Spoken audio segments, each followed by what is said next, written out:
Hi everyone, welcome back to Code Eater. और आज की वीडियो में हम लोग बात करने वाले हैं फॉर्म्स इन रिएक्ट के बारे में। तो पार्ट वन में अगर आपने देखा है तो वहाँ पे हम लोगों ने बात किया था रिएक्ट जेएस के बेसिक्स के बारे में। पार्ट टू में हम लोगों ने बात किया था यूज स्टेट और यूज इफेक्ट हुक के बारे में। और इस वीडियो में बेसिकली हम लोग बात करने वाले हैं फॉर्म्स इन रिएक्ट जेएस के बारे में कि किस किस तरह से हम लोग फॉर्म्स को बना सकते हैं। और साथ ही साथ इस वीडियो में हम लोग एक छोटा सा प्रोजेक्ट भी बनाएंगे जहाँ पे हम लोग सीखेंगे कि किस तरह से फॉर्म्स का बेसिकली हम यूज़ कर सकते हैं और जो पिछले वीडियोस में हमने पढ़ा था उसको हम लोग किस तरह से इस वीडियो में यूटिलाइज कर सकते हैं। तो चलिए शुरू करते हैं। तो चलिए अब बात करते हैं फॉर्म्स इन रिएक्ट जेएस के बारे में कि यार रिएक्ट जेएस में फॉर्म्स बनाने के क्या क्या तरीके हैं। तो फॉर्म को हम लोग बहुत तरीक़ों से बना सकते हैं और उसके डेटा को हम लोग बहुत तरह से हैंडल कर सकते हैं। जैसे कि एक तो है कि डायरेक्टली मैं डॉम मैनिपुलेशन का यूज़ करूं और फॉर्म के डेटा को हैंडल करूं। अभी मैं बताऊंगा भी ये कैसे होता है। दूसरा तरीका है कि जहां पे मैं ऑन चेंज इवेंट का यूज़ करूं और वहां पे मैं फॉर्म के डेटा को हैंडल करूं। तीसरा तरीका है जहां पे मैं यूज़ रेफ, जो कि हमारा रिएक्ट का एक हो गया, तो हम लोग हुक पढ़ते हुए आ रहे हैं राइट, काफ़ी टाइम से यूज स्टेट और यूज इफेक्ट पढ़ा था उसी तरह से। और एक तरीका है हमारे पास फॉर्म के डेटा को हैंडल करने का जिसे हम कहते हैं यूज रेफ, तो उसको भी हम लोग देखेंगे। और at the end of the day फिर हम लोग एक फॉर्म पे बेस्ड एक प्रोजेक्ट बनाएंगे जहाँ पे हम लोग सीखेंगे कि किस तरह से फॉर्म को एक्चुअली में यूज़ किया जाता है और किस तरह से डेटा का जो भी फॉर्म मतलब डेटा जनरेट करता है उसको हम लोग कैसे यूटिलाइज कर सकते हैं और अपना एक प्रोजेक्ट बना सकते हैं। ठीक है, तो ये सारी चीज़ें हम लोग इस वीडियो में करने वाले हैं।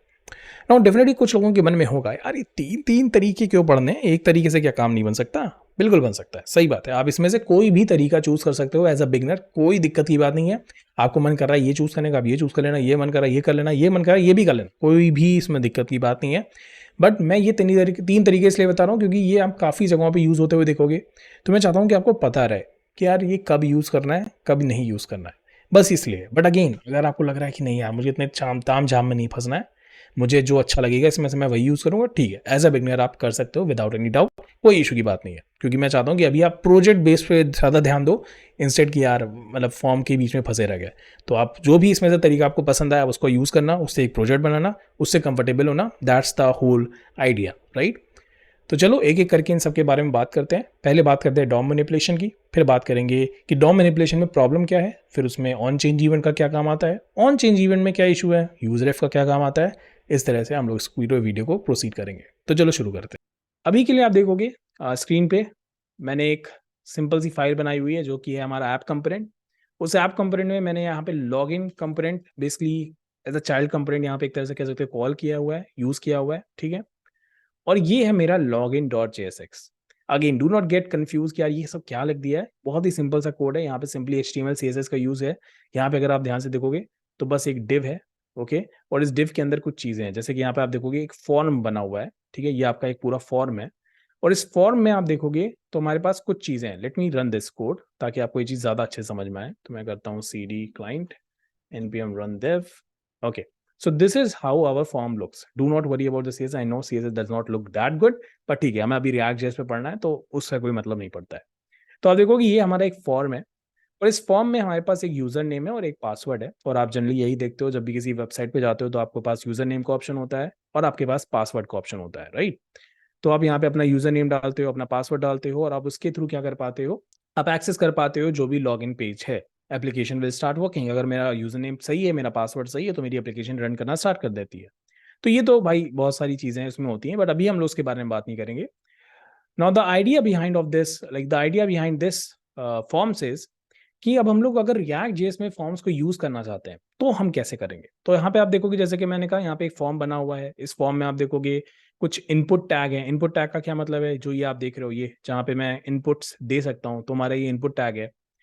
और यहाँ पे आप देखोगे बेसिकली ये हमारा पासवर्ड है। ठीक है, लेबल पासवर्ड, तो आप देख सकते हो कि यहाँ पे पासवर्ड है ना, ये पासवर्ड, तो ये मेरा पासवर्ड हो गया। और यहाँ पे आप देखोगे इनपुट में टाइप पासवर्ड है, नेम पासवर्ड है, रिक्वायर्ड लगा दिया है, मतलब कि भैया पासवर्ड तो डालना ही पड़ेगा, ऐसे आप सबमिट नहीं कर सकते। यहाँ पे भी मैंने रिक्वायर्ड लगा दिया है कि यार आपको यूजर नेम भी डालना पड़ेगा, इसको आप सबमिट नहीं कर सकते विदाउट दैट।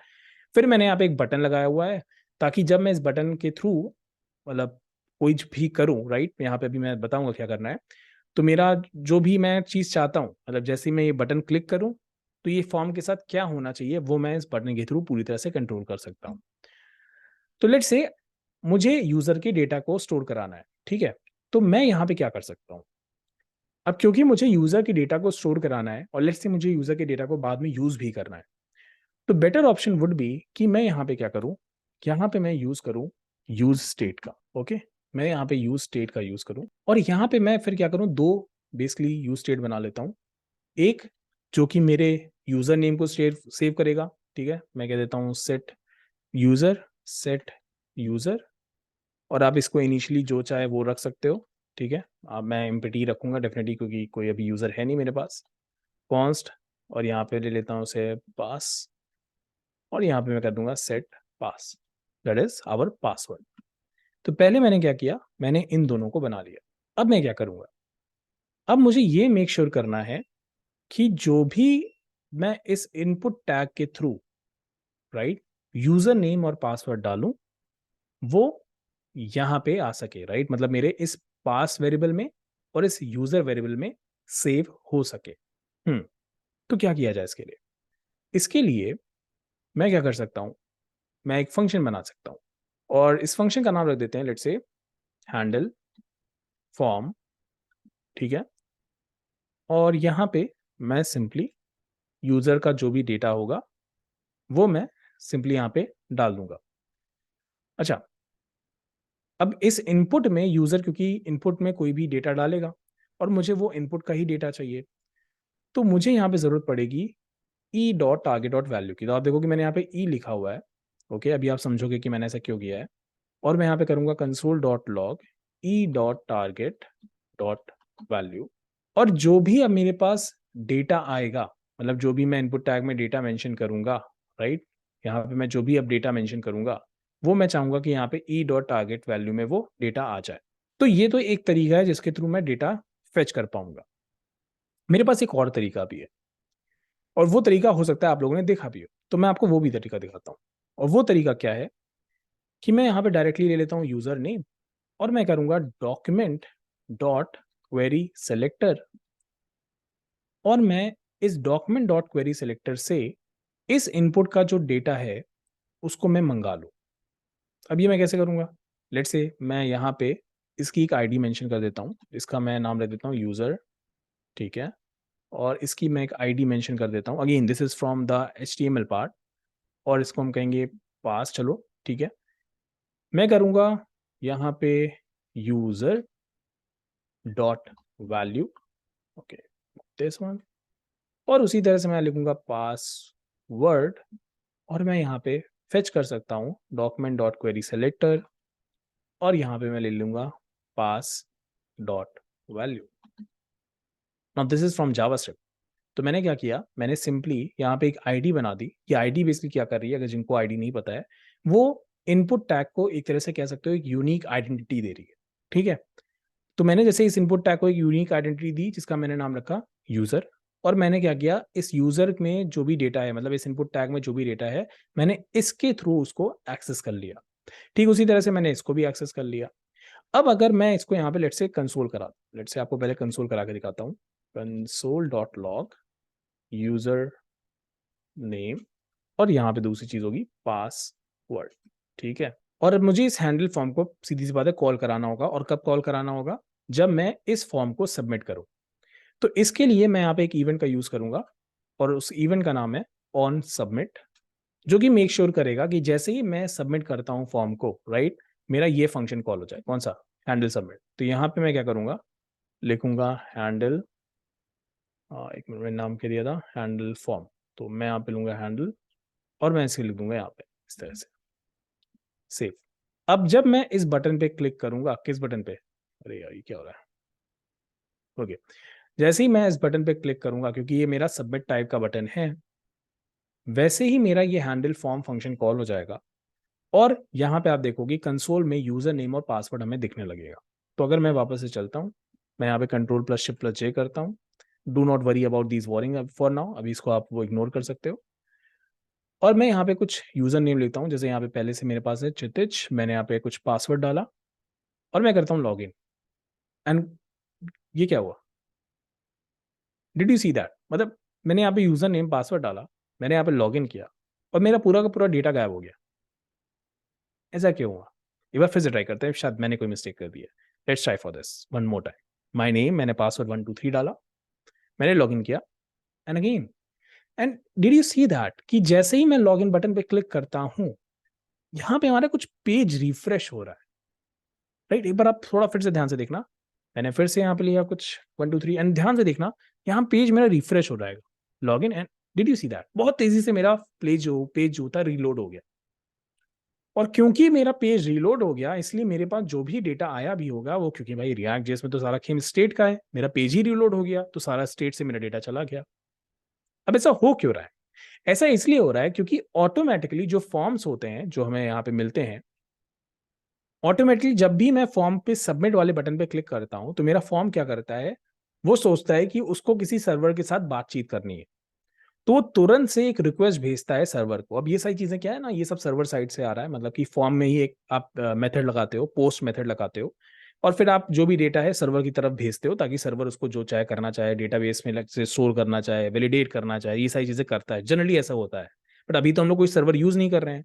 बट अब ये चीज मेरे फॉर्म को तो पता नहीं है, वो क्या कर रहा है, वो तुरंत डेटा ले रहा है, वो सोच रहा है कि कोई सर्वर होगा, वो तुरंत से जैसे ही मैं सबमिट पर क्लिक करता हूँ वो तुरंत से एक रिक्वेस्ट भेजता है, एक HTTP रिक्वेस्ट भेजने की कोशिश करता है। बट क्योंकि मैं यहाँ पे कुछ ऐसा यूज ही नहीं कर रहा, तो मेरे लिए प्रॉब्लम ये हो जा रही है कि मेरा पूरा पूरा पेज रीलोड हो जा रहा है इस रिक्वेस्ट भेजने के चक्कर में। तो इंस्टेड ऑफ डूइंग दैट, मुझे क्या करना पड़ेगा, मुझे यहाँ पे इस ई का जो मैंने अभी पास किया है, again this is provided by, आप कह सकते हो जावास्क्रिप्ट, प्रिवेंट डिफॉल्ट का यूज करना। ये ई डॉट प्रिवेंट डिफॉल्ट ये मेक श्योर करेगा कि जैसे ही मेरे फॉर्म को सबमिट किया जाए तो मेरा पेज रीलोड ना हो। और ये क्या मेक श्योर करेगा कि मेरा पेज रीलोड ना हो। तो अगर मैं वापस से चलता हूं और अब मैं यहाँ पे अपना नाम डालता हूँ, पासवर्ड डालता हूँ, लॉग इन करता हूँ। ओके, मैंने कुछ गड़बड़ कर दिया, let me check. Okay, I made a mistake, मुझे यहाँ पे हैश लगाना चाहिए था, because this is how you identify an ID. तो इसलिए वो कह रहा है कि उसको कोई भी मतलब मिला ही नहीं आईडी, ठीक है।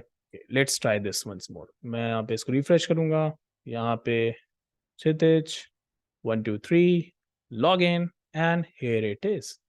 And this time as you can see मेरा पेज यहाँ पे रीलोड भी नहीं हुआ, और आप देख सकते हो कि यहाँ पे क्षितिज 1 2 3 लिख के आ रहा है। ओके, थोड़ा ज़्यादा, हाँ।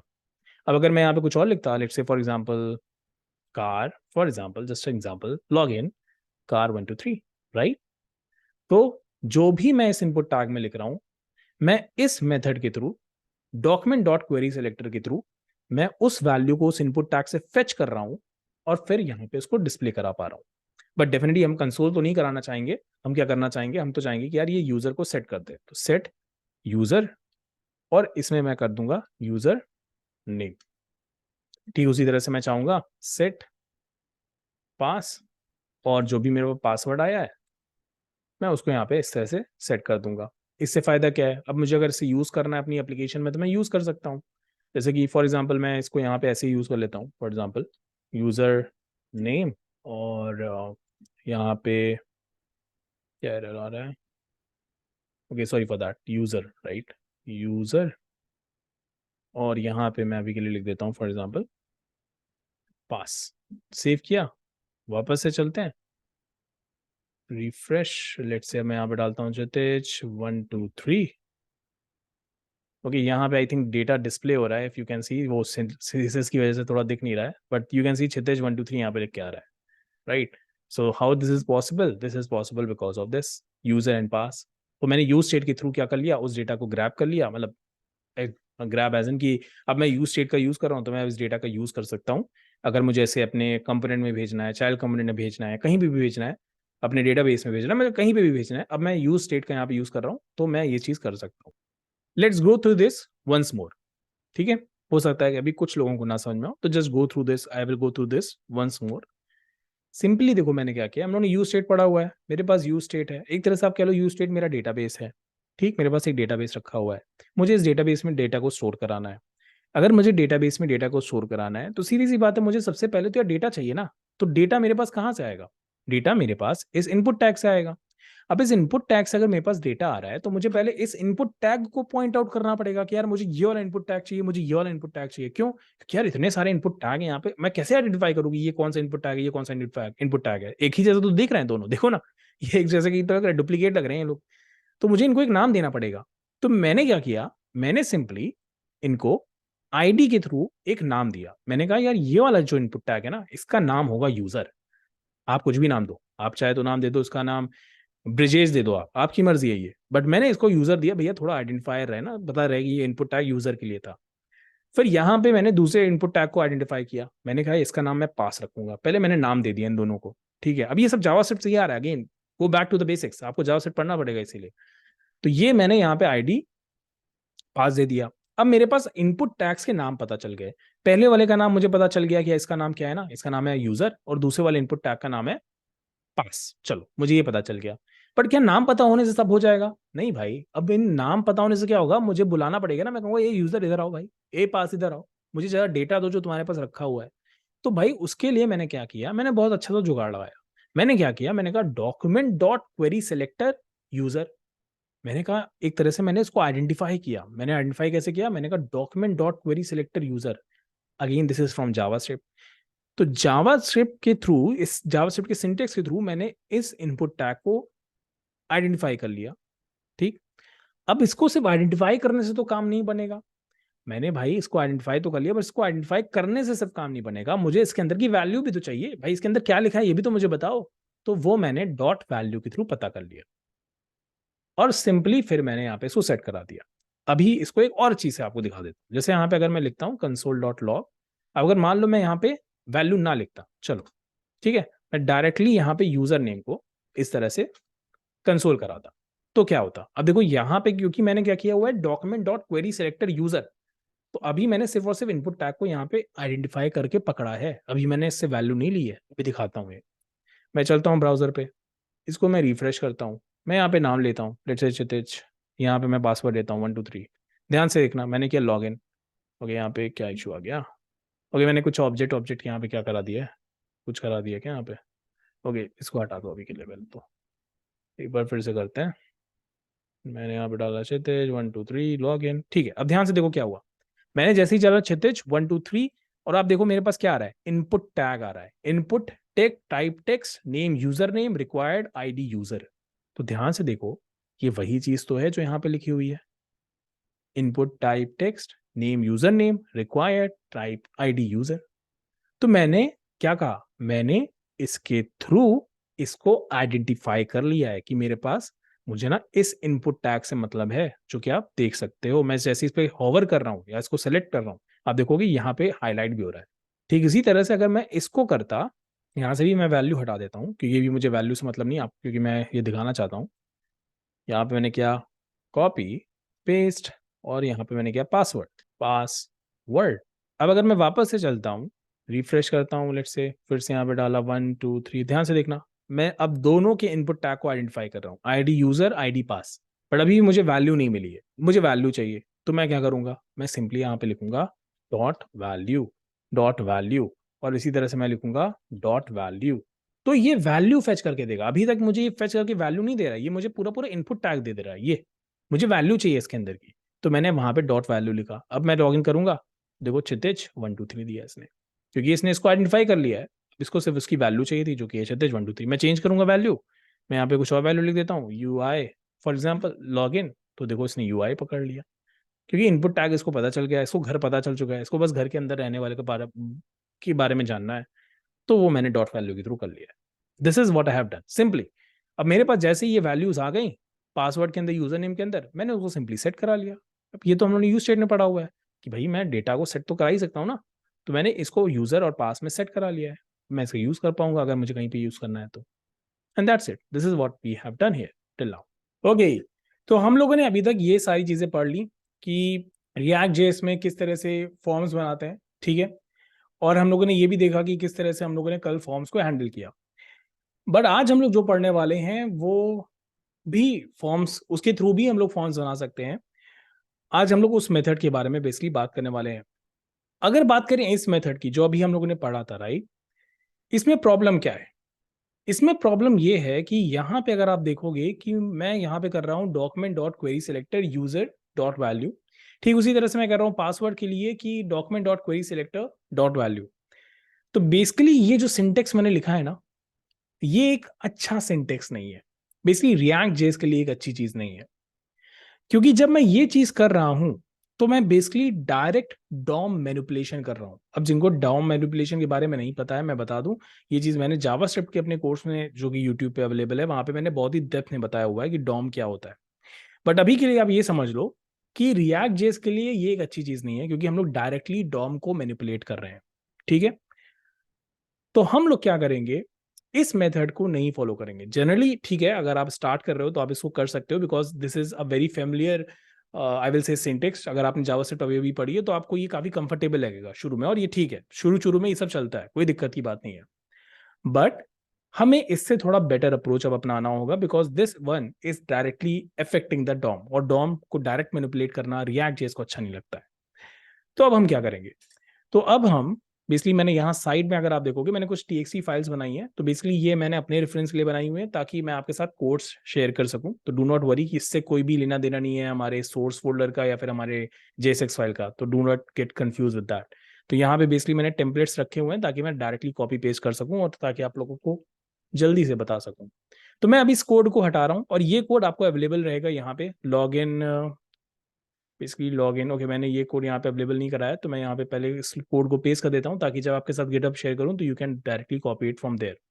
तो इसे कर देता हूँ log in, okay let's see doc, क्योंकि हम लोग डॉक्यूमेंट ऑब्जेक्ट मॉडल यूज कर रहे हैं, राइट।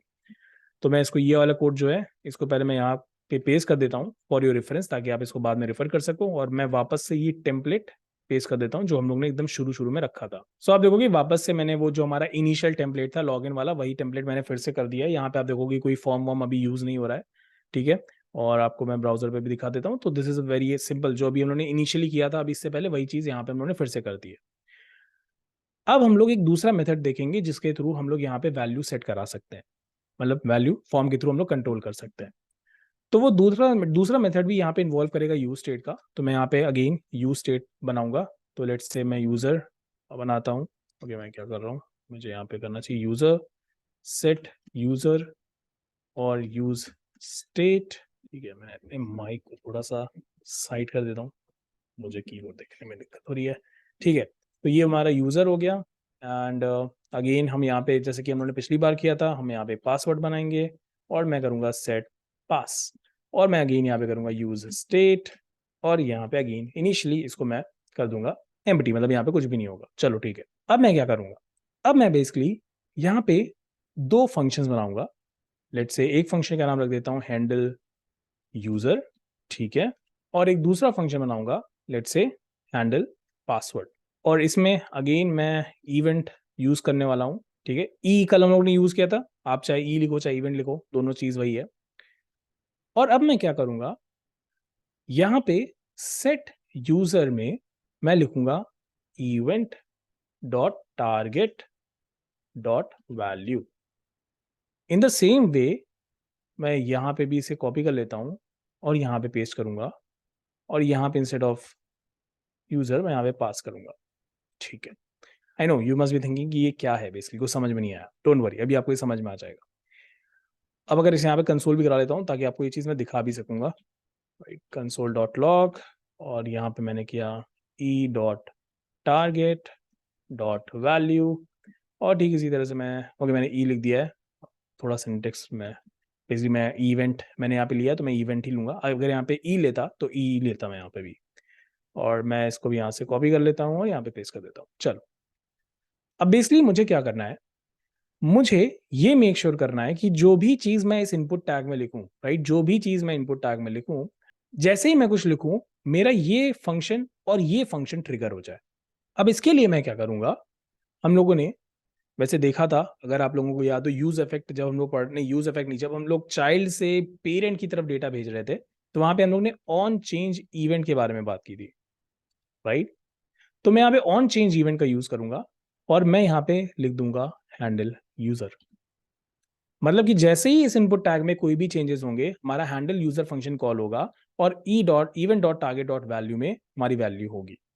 ठीक उसी तरह से मैं इस ऑन चेंज को अपने दूसरे इनपुट टैग में लगाऊंगा, and instead of Henle user मैं यहाँ पे हैंडल पास को पास करूंगा, एंड दिस इज इट। ये करते ही, ओके, यहाँ पे मैंने इंपोर्ट नहीं किया है, let me import use state, ठीक है। ये करते ही आप देखोगे कि मेरा फॉर्म रन करना शुरू हो जाएगा। So let's see that. Okay, मैं आपको पहले दिखाता हूँ। Let's me go to the browser. ठीक है, अब आप देखो यहाँ पे control plus shift plus J. Okay, let me refresh. ठीक है, अगेन इग्नोर दीज वार्निंग्स। ये बेसिकली कुछ इशू आ रहा है, ये गेटअप पे मैं देख रहा था। अभी के लिए आप परेशान मत हो इसको लेकर के। अब यहाँ पे देखना, मैं यहाँ पे कुछ भी लिखूंगा। लेट्स से मैंने कहा के, ये देखो ध्यान से देख रहे हो यहाँ पे क्या हो रहा है। बेसिकली जैसे जैसे मैं जो जो टाइप करते जा रहा हूँ वो बेसिकली यहाँ पे लिख के आ रहा है। मैं यहाँ पे लिखूंगा, अब जैसे फॉर एग्जाम्पल पासवर्ड में 1 2 3, तो पहली बार 1 का स्ट्रोक आया, 1 2 का स्ट्रोक आया, फिर 1 2 3 का स्ट्रोक आया। मतलब मेरे E dot target dot value में क्या है, जो भी मैं यहाँ लिख रहा हूँ, अगर मैं इसको मिटा दूँ तो यहाँ पे देखो कुछ आया नहीं, क्योंकि यहाँ पे कुछ एम्प्टी मैंने कर दिया। इसको भी मिटा दूँ तो यहाँ पे भी एम्प्टी हो गया। बट अगेन यहाँ पे मैं कुछ लिखता हूँ जैसे एच, तो देखो यहाँ पे एच आ गया। हाई, तो यहाँ पे एच और एच हाई आ गया, क्योंकि अब एच आई हमारे दोनों इसमें आ चुका है। और इसी तरह से यहाँ पे देखो मैंने किया पी ए एस एस, तो यहाँ पे पी एस एस आ गया। अब अगर मैं यहाँ पे लॉग इन बटन पे क्लिक करूंगा तो बेसिकली ये रिफ्रेश हो जा रहा है, क्योंकि हम लोगों को ओके मैंने यहाँ पे let me close this one. ठीक है, अब यहाँ पे मैंने क्योंकि यहाँ पे ऑन सबमिट नहीं लगाया है, so let's say if I will have an on submit. और ऑन सबमिट के थ्रू अगर आपको कुछ कॉल कराना है तो डेफिनेटली आप करा सकते हो। तो यहाँ पे लेट्स से मैं एक फंक्शन बना देता हूँ, const let's say form submission. और इसमें अगर आपको कुछ बेसिकली लिखना है तो आप डेफिनेटली यहाँ पे लिख सकते हो। लेट्स से अगर मैं यहाँ पे लिख सकता हूँ अलर्ट। अलर्ट बेसिकली एक डायलॉग बॉक्स अपीयर होगा, और जैसे मैं उसमें लिख देता हूँ यूज़र और पासवर्ड। तो ये ही जस्ट फॉर रेफरेंस। तो बेसिकली जो भी मैं अपने यूज स्टेट में सेट कर रहा हूँ, क्योंकि आप देखो क्या हो रहा है, बहुत ही सिंपल सी चीज़ मैंने की है। मैंने सिंपली जो भी इनपुट में डेटा आ रहा है मैंने उसको यहाँ पे पास कराया, right. Event dot target dot value में वो डेटा आ रहा है। अब मैं उसी डेटा को सेट कर, यहाँ पे भी मैं वही कर रहा हूँ, कंसोल कराना जरूरी नहीं है, मैंने यहाँ पे किया है जस्ट फॉर योर रेफरेंस। फिर आपने यहाँ पे इसको सेट करा दिया, और जैसे ही आपका काम कंप्लीट हो गया, आपने मतलब बटन जैसे ही क्लिक किया तो फॉर्म सबमिशन वाला फंक्शन कॉल हो जाएगा। एंड डेफिनेटली मेक श्योर कि यहाँ पे आप इवेंट लेके इवेंट डॉट प्रिवेंट डिफॉल्ट लगा दो। ठीक है, इवेंट डॉट प्रिवेंट डिफॉल्ट, ये हम लोगों ने कल देखा ही था कि यार आप फॉर्म्स को जब भी सबमिट करोगे तो ये जरा लगाना जरूरी है, अदरवाइज हमारा फॉर्म क्या हो जाता है, डायरेक्टली HTTP रिक्वेस्ट भेजता है, जिसकी वजह से हमारा पूरा पेज रीलोड हो जाता है।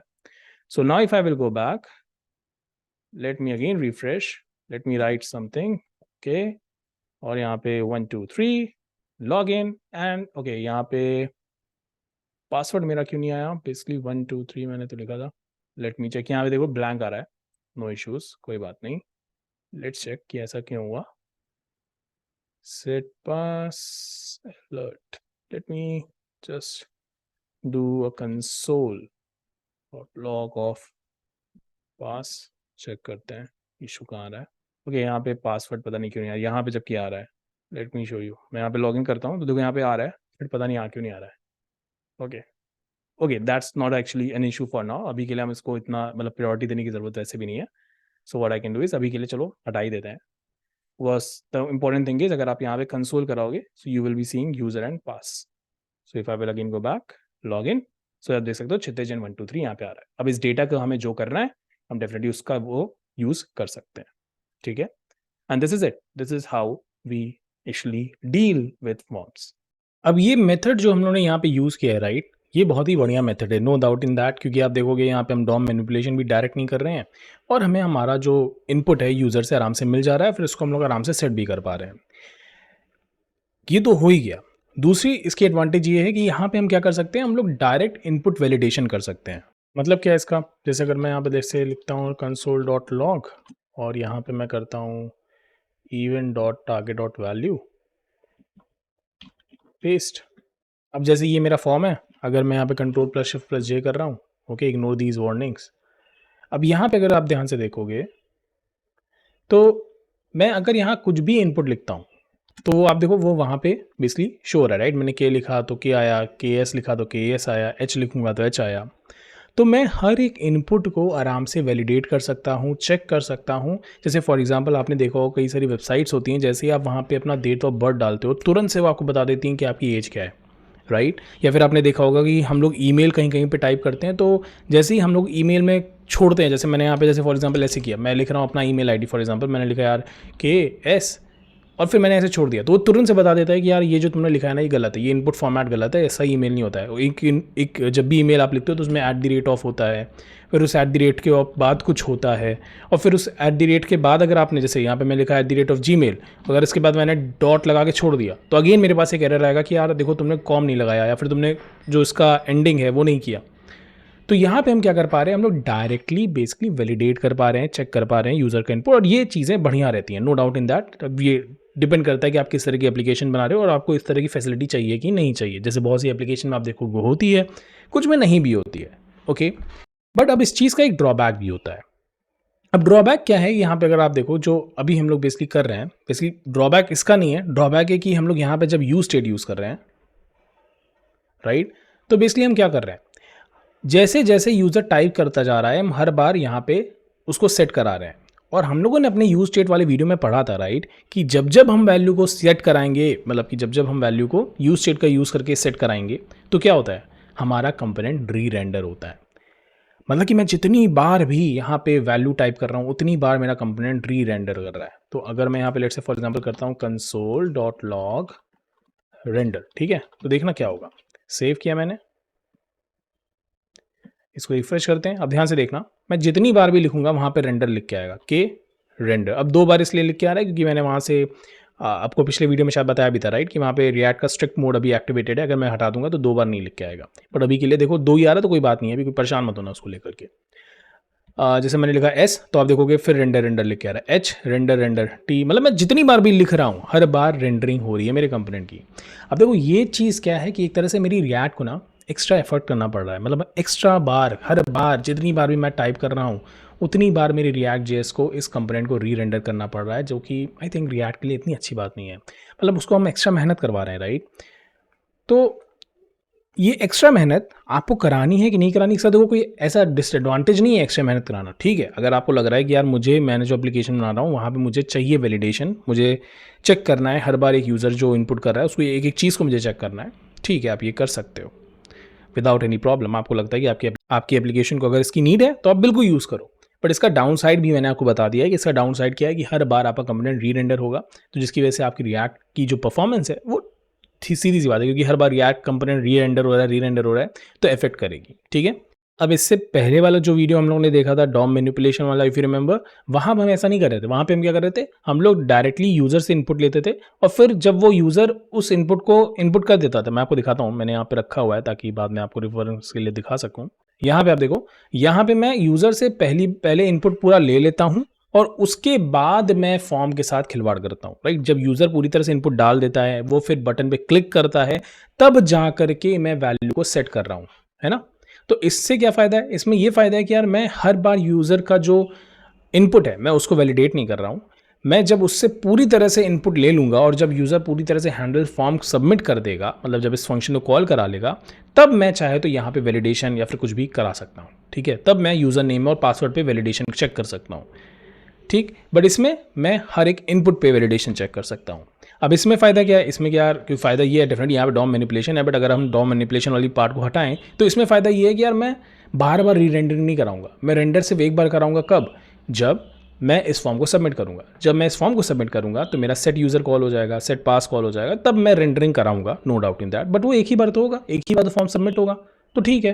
बट यहाँ पे जैसे कि मैंने बताया, हर बार जितनी बार भी यूज़र टाइप करेगा उतनी बार क्या होगा, री रेंडर होगा। तो अब आपको कौन सा चूज़ करना है, डेफिनेटली ये तो अभी आपको वैसे भी नहीं चूज़ करना है, नो डाउट इन दैट, क्योंकि यहाँ पे डायरेक्ट डॉम मैनिपुलेशन है and this is not a good way to go for. And ये अगर आप करना है तो डेफिनेटली आप कर सकते हो। बट अब मैं आपको एक तीसरा मेथड बताऊंगा जहाँ पे हम लोग रिएक्ट के हुक्स का यूज़ करेंगे और उसके थ्रू हम लोग समझेंगे कि किस तरह से फॉर्म के डेटा को हैंडल किया जाता है। तो ये बात करते हैं हमारे तीसरे मेथड का, जहाँ पे हम लोग रिएक्ट के हुक का यूज़ करेंगे। अभी तक हम लोगों ने जो भी चीज़ें देखी, हम लोगों ने डॉक्यूमेंट डॉट क्वेरी सेलेक्टर के थ्रू देखा, फिर हम लोगों ने E dot target dot value के थ्रू देखा, और अब हम लोग जो बात करने जा रहे हैं वो हम लोग यूजरेफ के बारे में बात करने जा रहे हैं। फिर से मैंने यहाँ पे टेम्पलेट को कॉपी पेस्ट कर लिया है और मैंने टेम्पलेट्स और सारी चीज़ें यहाँ पे आपके लेफ्ट हैंड साइड में आप देख सकते हो .txt में प्रोवाइड करा दी हैं, ताकि आप लोग भी आराम से इसका यूज़ कर सको व्हेनेवर यू वांट, ठीक है। तो मैं गिटहब पे इसको शेयर कर दूंगा और आप आराम से यहाँ से कॉपी पेस्ट कर सकते हो इफ़ यू वांट टू। अब यहाँ पे मैं क्या करूँगा, मैं सिंपली एक फंक्शन बनाऊँगा पहले तो, हैंडल सबमिट, ठीक है। और ये बेसिकली मेरे फॉर्म से आई हुई वैल्यूज़ को हैंडल करेगा। तो यहाँ पे मैं ई लिखूँगा, ई लिख सकते हो, चाहे आप इवेंट लिख सकते हो, आपकी मर्ज़ी है, ई भी सही रहता है। और यहाँ पे भी आप लिख सकते हो ई डॉट प्रिवेंट डिफ़ॉल्ट, तो ये तो हमें लिखना ही पड़ेगा, राइट। ये हम लोगों ने देख ही लिया है कि यार अगर हम लोगों ने डायरेक्टली बिना ई डॉट प्रिवेंट डिफ़ॉल्ट के थ्रू किया तो हमारा सबमिट क्या करेगा, एक HTTP रिक्वेस्ट भेजने की कोशिश करेगा और हमारा पेज पूरा रीलोड हो जाएगा, जो कि हम नहीं चाहते हैं। ओके, तो ये तो हो गया हमारे पास एक फंक्शन, और इस फंक्शन को हैंडल करने के लिए मैं यहाँ फॉर्म पे एक ऑन सबमिट इवेंट लगा दूंगा, ऑन सबमिट, और यहाँ पे मैं कह दूंगा हैंडल सबमिट। ये चीज़ें तो हम लोगों ने अभी तक करी हुई हैं, राइट। ओके, अब मैं यहाँ पे क्या करूँगा, मैं यहाँ पे इंपोर्ट करूँगा बेसिकली यूज़ रेफ को। तो use ref, and again this is also a react hook, तो आपको कंपोनेंट लेवल पे इसको यूज़ करना है। तो ये मत सोचना कि इसे फंक्शन के अंदर यूज़ कर लेंगे, no, you have to use it outside the component. और यहाँ पे मैं पहले इसको इनिशियलाइज करूँगा, सो नेम रेफ, ठीक है, और यहाँ पे मैं लिखूँगा यूज़ रेफ, और इनिशियली इसे कर देते हैं नल। ठीक इसी तरह से यहाँ पे करेंगे पास रेफ, ताकि यहाँ पे पासवर्ड ले सकें, और यहाँ पे करेंगे यूज़ रेफ नल। तो ये तो हो गया हमारा हुक इनिशियलाइज एक तरह से, मतलब जैसे हम लोग यूज स्टेट में करते थे, ठीक उसी तरह से हमने यहाँ पे भी कर दिया है। Now what we will do is, अब हमें क्या करना है, सबसे पहला काम तो हमें ये करना है कि इनपुट टैग में जो भी डेटा आ रहा है उसको मुझे किसी तरह से रिसीव करना है, राइट। जो भी डेटा यहाँ पे जनरेट होगा मुझे पहले तो उसको रिसीव करना है।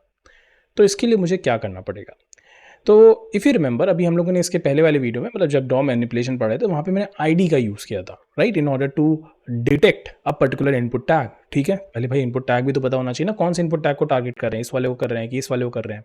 तो इस तरह से हम यहाँ पे लिखेंगे रेफ, ठीक है, and this is coming from your use ref, और यहाँ पे मैं लिख दूंगा नेम रेफ, क्योंकि यहाँ पे हम लोग नेम ले रहे हैं, ठीक। और ये नेम रेफ आप देख सकते हो मैंने यहीं से लिया हुआ है। फिर इसके बाद यहाँ पे हम क्या लेंगे, समझ गए होगे आप लोग, यहाँ पे हम लेंगे पास रेफ। क्यों, क्योंकि यहाँ पे हम लोग पासवर्ड लेने वाले हैं। सो नेम रेफ एक तरह से हेल्प करेगा हमें इसको आइडेंटिफाई करने में, इस इनपुट टैग को, और पास रेफ हमें हेल्प करेगा इस इनपुट टैग को आइडेंटिफाई करने में। अब हमने इन दोनों को आइडेंटिफाई कर लिया है, अब मुझे सिर्फ इनमें से वैल्यू को फेच करना है, ठीक। तो मैं क्या करूँगा, मैं यहाँ पे आऊँगा, मैं लिख सकता हूँ यहाँ पे कॉन्स्ट नेम, और मैं लिखूँगा नेम रेफ, क्योंकि इसके थ्रू मैं आइडेंटिफाई कर रहा हूँ अपने इनपुट टैग को।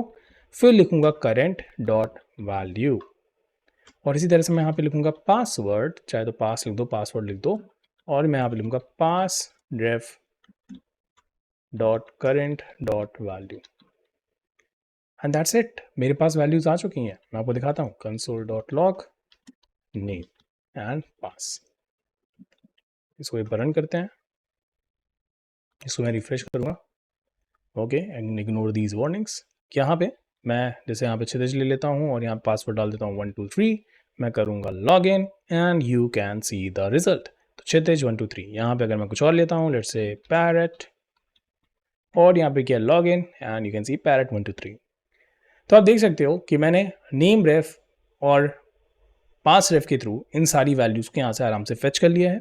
अब एक मज़ेदार बात बताता हूँ आपको, यहाँ पे जो मैंने यूज़ रेफ यूज़ किया है ये भी डॉम से डायरेक्टली इंटरैक्ट करता है, जैसे कि हम लोगों ने अभी क्वेरी सिलेक्टर वाला देखा था, राइट, जो कि डॉम को डायरेक्टली एक तरह से डायरेक्टली इंटरैक्ट करता है, अफेक्ट करता है, ये भी वही करता है। बट ये जो हमारे पास हुक होता है, क्योंकि हमें ये रिएक्ट खुद प्रोवाइड करती है, तो ये ज़्यादा अच्छा मेथड होता है डॉम से इंटरैक्ट करने का। ये जो यूज़ रेफ है ये आराम से बेसिकली इंटीग्रेट कर जाता है आपके कंपोनेंट, रिएक्ट की कंपोनेंट लाइफ साइकिल से। अब ठीक है, अभी कंपोनेंट लाइफ साइकिल क्या है सब समझ जानो, बस इतना समझ लो कि क्योंकि ये रिएक्ट ने हमें प्रोवाइड किया है, ठीक है, तो ये डेफिनेटली डॉम को एक्सेस करता है, no doubt in that, but still क्योंकि हमें रिएक्ट प्रोवाइड करती है तो रिएक्ट इन सारी चीज़ों का ध्यान में रखती है कि यार चलो ठीक है ये मेरा हुक है तो मैं इसको थोड़ी एडवांटेज दूंगी, नो डाउट इन दैट, ये डॉम को इंटरैक्ट कर ले कोई दिक्कत नहीं है, मैं और सारी चीज़ें खुद देख लूँगी। बट उसके पहले वाला जो मेथड था जहाँ पे हम लोगों ने डॉम को इस तरह से डायरेक्टली इंटरैक्ट किया था, राइट, इंटरैक्शन के लिए यूज़ किया था, this is not a recommended way. आप इस तरह से कर लो बिकॉज ये आपको रिएक्ट खुद ही दे रही है, कह रही है कि चलो तुम कर लो, तो रिएक्ट को पता है कि क्या चल रहा है। बट ये वाला तरीका उतना बेटर नहीं रहेगा। बट जैसे कि मैंने कहा अगर आप एक बिगिनर हो तो आप इसके थ्रू भी करो, चाहे इसके थ्रू करो, कोई फ़र्क नहीं पड़ता है, क्योंकि आप अभी स्टार्टिंग फेज़ में हो, अभी आपको प्रोजेक्ट पे थोड़ा ज़्यादा ध्यान देना है। कॉन्सेप्ट आप समझ ही चुके हो, अब आपको प्रोजेक्ट पे ध्यान देना है, तो इतना ज़्यादा परेशान मत हो यार ये वाला पहले कर लूँ कि ये वाला पहले करना है। जो तुम्हें सही लगे वो करना शुरू कर दो, प्रोजेक्ट बनाना शुरू कर दो, तभी बात बनेगी, ठीक है। ओके, तो ये रहा हमारा कोड, और अभी तक हमारा कोड बहुत ही सिंपल सा था, ये हमारा app.jsx था, यहाँ पे card.jsx था, तो जो भी मैं यहाँ पे कार्ड जनरेट पे जब भी क्लिक कर रहा था बेसिकली ये, तो मेरे पास हर बार एक नया का ऑब्जेक्ट बन के आ रहा था, कार्ड ऑफ टाइप का ऑब्जेक्ट बन के आ रहा था जिसमें टाइटल होता था और कंटेंट होता था, और फिर यही इन्फॉर्मेशन मैं क्या करता था अपने इस कार्ड वाले कंपोनेंट में ट्रांसफ़र कर देता था, जो कि आप देख सकते हो यहाँ पे, राइट। तो मैं यहाँ पे ट्रांसफ़र कर देता था। But now as we have decided we will create a form, तो मैं उसके लिए एक नया फॉर्म कंपोनेंट बनाऊंगा। अब आप चाहो तो फॉर्म कंपोनेंट यहाँ पे भी बना सकते हो app.jsx में भी, that's up to you. But मुझे लगता है कि यार फॉर्म एक मतलब फॉर्म एक ऐसी चीज़ है जो कि हम लोग लेट से बाद में यूज़ करना चाहें, रीयूज़ करना चाहें उस कंपोनेंट को, या फिर मैं चाहता हूँ कि मेरा कोड थोड़ा साफ सुथरा भी लगे, तो मैं उसके लिए एक अलग फाइल में ये सारी चीज़ें करना चाहता हूँ। इसलिए मैं यहाँ पे form.jsx बनाऊंगा। Okay, it's up to you, आप चाहो तो ना बनाओ एक अलग कंपोनेंट, आप चाहो तो app.jsx में जैसे आपने कहा या card.jsx में मैं फॉर्म बना दूंगा, कर सकते हो, ये आपकी मर्जी है। बट मैं एक अलग कंपोनेंट बनाऊंगा और ये ज़्यादा अच्छी प्रैक्टिस भी होगी मुझे लगता है। और मैं यहाँ पे सिंपली करूँगा फॉर्म क्रिएट। तो यहाँ पे मैंने form.jsx पूरी तरह से बना दिया है, तो बहुत ही बेसिक सा फॉर्म है। इसकी लिंक्स आपके साथ मतलब ये जो फॉर्म है इसको आपके साथ डिस्क्रिप्शन में शेयर कर दूंगा ताकि आप डायरेक्टली कॉपी पेस्ट कर सको, और इसका form.css भी मैंने बना दिया है। तो हमारा फॉर्म कुछ इस तरह से दिखता है, लेट मी शो यू, और वो कुछ इस तरह से है। अब हमारा गोल क्या है? हमारा गोल ये है कि मैं अपने फॉर्म में डेटा लिखूं और सबमिट करूं और मेरा एक नया कार्ड बन जाए। तो अभी तक जो चीज़ कार्ड जनरेटर फंक्शन के थ्रू हो रही थी, मैं चाहता हूं कि ये मेरे फॉर्म के थ्रू हो, और जो मैं कंटेंट यहाँ पे डालूं वो एक डायनेमिक कंटेंट हो, ना कि एक हार्ड कोडेड या फिर कह लो फिक्स्ड हो कि बस कार्ड 1 कार्ड 2 कार्ड 3 कार्ड 4, ऐसा मैं नहीं चाहता। मैं कुछ अलग तरह से अपने कार्ड को बनाना चाहता हूँ। तो चलो उसके लॉजिक को समझते हैं, इसको हम लोग मिल के बनाएंगे। आप अगर अपने से भी ट्राई करना चाहते हो तो कर लो, मुझे थोड़ी देर के लिए पॉज कर दो, और जब आप ट्राई कर लेना फिर आप मेरे साथ आके हम लोग इसको मिलके करेंगे, ठीक है? तो मज़ा आएगा इसको करने में कि कैसे ये होगा। चलो समझते हैं इसको। तो पहली चीज़ यार हम लोगों को ये मेक श्योर करना है कि फॉर्म में जो भी डेटा आ रहा है, राइट, हमें पहले तो डेटा मेक श्योर करना है कि हम जो डेटा यहाँ पे जनरेट करें वो हमारे पास हो। मतलब कि जो भी यूज़र यहाँ पे डेटा डाले, नेम और एज, वो डेटा तो हमारे पास होना चाहिए, राइट। तो चलो पहले तो ये मेक श्योर करें कि हमारे फॉर्म में हम डेटा कैसे कलेक्ट कर सकते हैं। तो हम लोगों ने पढ़ लिए हैं, कई सारे मेथड्स पढ़ लिए हैं, तो यहाँ पे हम लोग यूज़ कर सकते हैं उन मेथड्स का। तो यहाँ पे मैं यूजरेफ का यूज़ करना चाहता हूँ। तो पहले तो मैं डेटा यहाँ पे क्या कर रहा हूँ, किसी तरह से, मतलब किसी तरह से क्या मतलब इस मेथड के थ्रू मैं जो भी डेटा यूज़र डाल रहा है उसको पहले मैं होल्ड करना चाहता हूँ, तभी तो उसको हम लोग भेज पाएंगे अपने कार्ड में, राइट। तो पहले हम लोग ये वाला स्टेप कर रहे हैं इसीलिए। अब यहाँ पे मैं क्या करूँगा, मैं यहाँ पे 2 रेफ बनाऊँगा, एक तो बना लूँगा नेम रेफ, राइट, नेम रेफ, और इसको करूँगा यूज रेफ नल। ठीक इसी तरह से मैं बनाऊँगा एज रेफ, करूँगा इसको भी नल, राइट। अब हम क्या करेंगे, हमने पढ़ा हुआ है, इसको हमें पहले इनपुट टैग को आइडेंटिफाई करना है। तो मैं यहाँ पे आऊँगा, यहाँ रेफ लिखूँगा और यहाँ पे नेम रेफ लिखूँगा। इस वाले इनपुट टैग को आइडेंटिफाई करने के लिए यहाँ रेफ लिखूँगा, और यहाँ पे फिर मैं ये वाला एज रेफ लेके यहाँ पे लिखूँगा। चलो ये दोनों चीज़ें तो हो गई। अब मैं यहाँ पे एक फंक्शन बना लेते हैं यार, राइट, जिसके थ्रू हम लोग डेटा को हैंडल कर सकें। फिर से इसका नाम रख देते हैं हैंडल सबमिट, और यहाँ पे लिखेंगे ई डॉट प्रिवेंट डिफॉल्ट। अब मुझे क्या चाहिए, मुझे डेटा चाहिए, तो मैं लिखूँगा const name dot current dot value, right, ये हम लोगों ने पढ़ा हुआ है। और इसी तरह से एज के लिए भी कर लेते हैं। तो मेरे पास अब नेम भी आ गया है, मेरे पास एज भी आ गया है। तो अगर मैं इसे कंसोल करा के चेक करना चाहें तो हम कर सकते हैं कि मेरे पास आ रही है कि नहीं है वैल्यूज़। कि मैंने यहाँ पे सॉरी, आप लोग सोचोगे मैंने क्या किया है, सो सॉरी। मैं भी एक लेक्चर में पढ़ा रहा था रिएक्ट राउटर डॉम, तो इसलिए मेरे दिमाग में ये आ गया है, सो सॉरी फॉर दैट। यहाँ पे रिएक्ट होगा, ठीक है, माई मिस्टेक। आप लोग भी सोचोगे मैं ये क्या लिख रहा हूँ उल्टा सीधा, ठीक है। अब अच्छा, इसको हम लोग पहले हैंडल करने के लिए मुझे एक फंक्शन भी बनाना चाहिए, राइट। तो मैंने अभी वो नहीं बनाया था, तो ऑन सबमिट को मतलब इस फंक्शन को बेसिकली हैंडल करने के लिए मुझे इवेंट बनाना पड़ेगा ऑन सबमिट, जो कि हमारे इस फंक्शन को हैंडल करेगा। तो चलो देखें कि ये हुआ कि नहीं। तो यहाँ पे आता हूँ, रिफ्रेश कर लेता हूँ, और यहाँ पे कुछ डाल देता हूँ डेटा, लेट्स से क्षितिज, और एज डाल देता हूँ 12। मैं करता हूँ सबमिट, एंड यू कैन सी कि मेरे पास क्षितिज और 12 यहाँ पे आ रहा है, ठीक। तो पहला स्टेप हम लोगों ने कंप्लीट कर लिया, जहाँ पे हम लोगों ने डेटा को जनरेट कर लिया है। तो इसमें अब हमें कोई दिक्कत नहीं, हमारे पास अब डेटा तो आ चुका है। अब हमें ये जो डेटा हमें मिला है, ये डेटा हमें क्या करना है, इस डेटा को अगर आप ध्यान से देखो तो मुझे app.jsx तक लेके जाना है। क्यों? क्योंकि यार यहीं पे आप देखो ना, मैंने ये फंक्शन बनाया है कार्ड जनरेटर फंक्शन, जिसके थ्रू मैं जनरेट कर रहा हूँ कार्ड को। तो अगर मैं ये डेटा किसी तरह से यहाँ से उठा करके यहाँ पे ले आऊँ, तो मैं अपना कार्ड तो जनरेट कर पाऊंगा। ये तो आप समझ ही रहे होगे, मतलब कि अगर मेरे पास ये डेटा जो यहाँ पे है वो यहाँ आ जाए, बस मुझे यहाँ पे इस डेटा को प्लेस करना रहेगा। मैं जैसे ही डेटा प्लेस करूँगा तो मेरा कार जनरेटर फंक्शन जो डेटा मैं यहाँ से भेज रहा हूँ उसी के थ्रू मेरा डेटा जनरेट करेगा। ना तो क्वेश्चन इज कि ये मैं कैसे करूँ? अच्छा, एक चीज़ और भी हमें मेक श्योर करनी है, सिर्फ डेटा ही नहीं पहुँचाना है, हमें ये भी मेक श्योर करना है कि मैं जैसे ही इस बटन पे क्लिक करूँ वैसे ही मेरा कार्ड भी जनरेट हो। ऐसा नहीं कि मैं पहले बटन पे क्लिक करूँ, फिर डेटा जाए, फिर मैं यहाँ कार्ड जनरेटर पे क्लिक करूँ, तब मेरा यहाँ पे एक कार्ड बने। आप ये भी कर सकते हो, no doubt in that, but I think ये कोई अच्छा यूज़र एक्सपीरियंस नहीं है, राइट? कि पहले मैं एक बार डेटा भेजने पे क्लिक करूँ, फिर मैं जनरेट करने के लिए क्लिक करूँ। मैं चाहता हूँ कि मेरे सबमिट बटन पे क्लिक करते ही एक कार्ड जनरेट हो और जो भी डेटा यहाँ पे था वो तुरंत से डेटा यहाँ कार्ड में आ जाए। तो ये मेरा आइडिया है। तो अब क्या करें? तो मतलब कि हमारा टास्क ये है कि हमें हैंडल सबमिट पे किसी तरह से बेसिकली हमें ये मेक श्योर करना है कि जैसे ही मैं हैंडल सबमिट बटन पे क्लिक करूं, मतलब कि ये वाले बटन पे क्लिक करूं और हमारा हैंडल सबमिट वाला फंक्शन कॉल हो, उसी समय मेरा कार्ड जनरेट हो जाए और उसी समय मेरा डेटा भी कार्ड जनरेटर तक पहुंच जाए। तो इसके लिए हम क्या करें? तो इसके लिए बेसिकली हम लोग क्या करेंगे, इस कार्ड जनरेटर को एज अ प्रॉप हम पास करेंगे अपने फॉर्म कंपोनेंट के पास। ठीक है, तो ये मैंने किया। अब कार्ड जनरेटर फंक्शन मेरे पास यहाँ पे आ जाएगा। अब यहाँ पे मैं प्रॉप्स का डायरेक्टली यूज़ करूँ या फिर मैं वो प्रॉप्स में डिस्ट्रक्शन का यूज़ करके कार्ड जनरेटर फंक्शन को, जो कि मैंने यहाँ पे बेसिकली यूज़ किया है, मैं इसको यहाँ से ऐसे, बट इसको नहीं, यहाँ बेसिकली इसको मैं इसको यहाँ से इसलिए कर रहा हूँ कि अगर आपने कल को इसका नाम चेंज भी किया तो आपको यही वाला लेना है, क्योंकि यही एज अ रेफरेंस यूज़ होगा, आपकी की यही होगी। तो मैं यहाँ पे इसको पेस्ट कर देता हूँ। अब मैं इस कार्ड जनरेटर फंक्शन को यूज़ कहाँ करूँगा? इस हैंडल सबमिट में, क्योंकि मैं ये मेक श्योर करूँगा कि जैसे ही मेरा हैंडल सबमिट कॉल हो और मेरे पास जैसे ही मेरा डेटा है नेम और एज का, मैं तुरंत से कार्ड जनरेटर फंक्शन को कॉल करा लूँ। और ये मैं कर भी सकता हूँ। तो मैं यहाँ पे सिंपली लूँगा कार्ड जनरेटर, यहाँ से मैं कॉपी कर लेता हूँ और यहाँ पे मैं पेस्ट कर देता हूँ और अब मैं सिंपली लिखूँगा नेम और एज। और अब जैसे ही मैं यहाँ पे हैंडल सबमिट पे बेसिकली फंक्शन कॉल कराऊंगा, मेरा कार्ड जनरेटर फंक्शन कॉल हो जाएगा और उसके अंदर मेरा नेम और एज पास हो जाएगा। बट अभी आप देखोगे मेरा कार्ड जनरेटर फंक्शन, क्योंकि अभी हम लोगों ने जिससे पहले वाला प्रोजेक्ट बनाया था उसमें ऐसा कुछ भी हम आर्गुमेंट नहीं ले रहे थे, बट अब मुझे यहाँ पे नेम चाहिए और मुझे यहाँ पे एज चाहिए, जो कि मैं यहाँ से पास कर रहा हूँ। और मैं चाहता हूँ कि ये जो नेम है वो यहाँ पे आए, तो instead of doing cars dot length 1 मैं इसको हटा दूंगा और मैं यहाँ पे लिख दूंगा लेट्स से नेम। ठीक, अब डेफिनेटली आप ये चेंज कर सकते हो, इसे कंटेंट मत करिए, कुछ और कर देना। और यहाँ पे मैं एज कर दूंगा और इसको मैं हटा दूंगा। और अगर आप चाहो तो ये फर्स्ट वाले में अगर आपको कुछ भी नहीं रखना है तो आप इसको पूरा ही हटा दो। ठीक है, क्योंकि अभी ये इनिशियली क्या हो रहा है कि एक ऑब्जेक्ट के साथ इनिशियलाइज हो रहा है, राइट? तो अब ये पूरी तरह से एम्प्टी हो गया है। And now if I will go back, आप देखोगे कि इस समय मेरा ये पूरा एम्प्टी है, क्योंकि मैंने इसको इनिशियलाइज अब एकदम एम्प्टी से कर दिया है।